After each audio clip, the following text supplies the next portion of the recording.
Aliens from Andromeda told U.S. Army personnel the origin of humanity.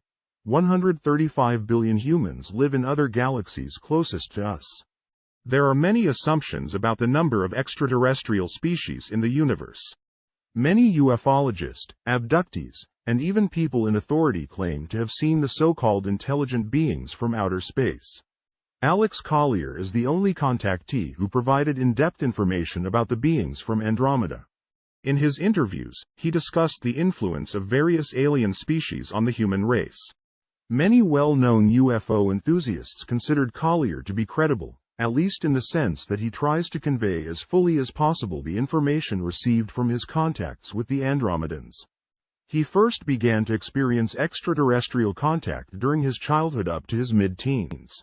After the experiences stopped over several years, which included military service as a helicopter pilot in the U.S. Army, the contact resumed in 1985. He met with two Andromedans, Vicious and Marane, who became his mentors and took him on board their space vehicles, including a large extraterrestrial mothership where he was exposed to the teachings of the Andromedans over 3 months. The Andromedans gave him information about cosmic spirituality, life in the universe, and Earth's galactic history. The Andromedans are one of the thousands of extraterrestrial races in existence.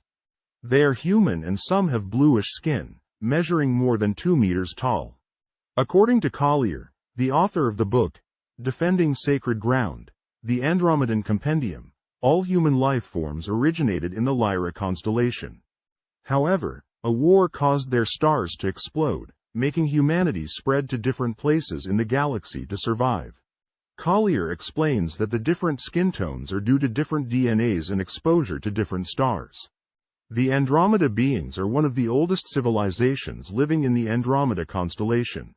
He further stated the physical creation of our universe accordingly was 21 billion years ago. Collier said, "If this is the true nature of what our universe is and how it works, then we must come to realize that there is more to us also, since we are connected to this process as well, on most levels if not all of them." It has been explained to him that our conception of the Big Bang Theory is correct in its simplicity and that the idea of creation and evolution are correct also, so everyone is right and all of our present theories and evaluations are incomplete. No matter where in the constellation it lives, this civilization has a single government and is spiritually 4,700 more advanced than us, as well as 5,000 years technologically.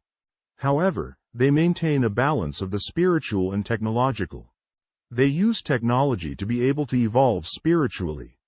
This is because there are different dimensional levels. We are currently in the 3rd dimension. We still haven't reached the 4th, much less the 5th. What differentiates the 3rd from the 4th dimension is the conscience. In the 4th dimension, there is a collective consciousness, because everyone is telepathic and can read the mind of the rest. This leads to each person being authentic, transparent, and without ulterior motives. Upon entering this dimension, the being becomes clairvoyant since, in this state of consciousness, energy systems and fields can be seen. However, there are still dualities, and the judgment systems are modified since the judiciary will be able to make decisions according to the energy fields. The beings of Andromeda have not lived in a society as manipulated as ours. All souls know who they are, they all know about their past lives, and every time they incarnate, they are aware and know where they are going. According to various interviews by Collier, he stated that Earth is under the control of regressive, extraterrestrial beings. Those aliens came to Earth from the star system known as Alpha Draconis. He said that 2 different philosophical belief systems separate humans. One of them spreads love and free will, while the other one shows control and resource consumption. In his last lecture, before he retired from the UFO lecture circuit in 2002, Collier said that the ancient alien race known as the Founders are responsible for building planets' environments and making them suitable for life. He even said that those aliens can remove moons to alter the planet's position from its sun to control the amount of radiation. Collier noted that the Andromedans are about 4,300 to 4,500 years ahead of us in technology. According to Collier, humans consist of 22 extraterrestrial races.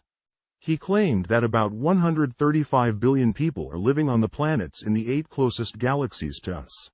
The following information was shared by Alex that he received from The Pleiadians, a human species, originated from Lyra and developed advanced weapons that played a crucial role in sustaining them through the Orion Wars and beyond. They are descendants of the Lyrans who came from Lyra, arriving on space stations or arcs due to their star system's characteristics and the potential for stable longevity. Each planet was carefully explored, and based on its unique nature, colonies were established. Despite our similarities, the Pleiadians are emotionally and spiritually more evolved, having experienced their own growth pains.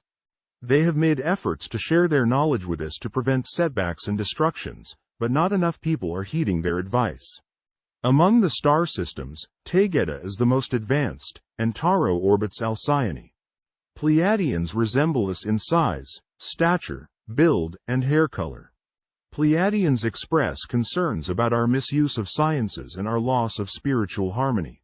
All Earth languages are said to derive from an ancient pre-Sumerian language called Tamil, spoken in Lyra and the Pleiades. The Pleiadians, like other groups, have left descendants on Earth in the past.